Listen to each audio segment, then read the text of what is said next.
This Pan Bisayar Salvaro is so addictive. The balance of crispiness and softness of this bread that makes this bread deliciously tasty. At kapag natikman mo ang version natin, siguradong matatakam ka at balik-balikan mo talaga. Tara, samahan niyo akong magluto. So sa recipe natin, gagamit tayo dito ng niyog. Mga 3 piraso po ang ating gagamitin.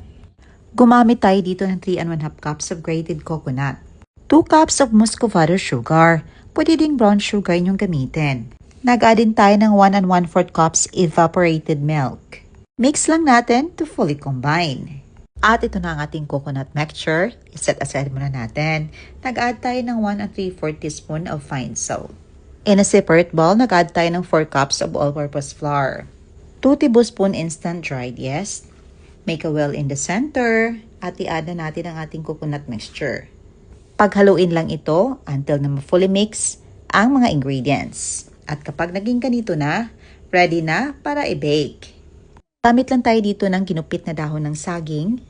At nag-scoop lang tayo ng 1 scoop or 1 1/2 tablespoon sa ating mixture. Flinatin natin ito, shape into circle. Ito na, ready na i-bake. At magpapainit na tayo dito sa ating improvised oven. Tuin lang natin ito gaya ng pagluluto ng bibingka. Lagyan din natin ng apoy sa ibabaw para maganda ang pagkaluto nito. At may brown effect naman ang ating bibake na Pan Bisaya. Ayan na. After 8 minutes, i-check natin kung luto na ba. Ito na ang ganda ng pagkaluto. At na-bake na pala natin lahat. Ito na ang total na nagawa natin. Ang bango talaga. Salvaro or Pan Bisaya. Excited na tayong tikman ito. Medyo mainit-init pa ito, kaya ang sarap kainin. Siyempre excited na tayong tikman ito. Kukuha lang tayo ng isa. Medyo mainit-init pa to. Kaya medyo nahirapan tayo sa pagbuka nito. Ito na. Napaka-soft talaga. At tikman na natin. Ang sarap talaga kapag bagong luto. Mainit-init ito. Yung may crispiness sa outside but moist in the inside. Perfect talaga. Sakto lang ang tamis nito dahil muscovado sugar ang nilagay natin. Ito na ang masasabi kong pinaka-addictive na tinapay na natikman ko. Dahil hindi ka talaga makontento sa isa dahil balik-balikan mo talaga ito.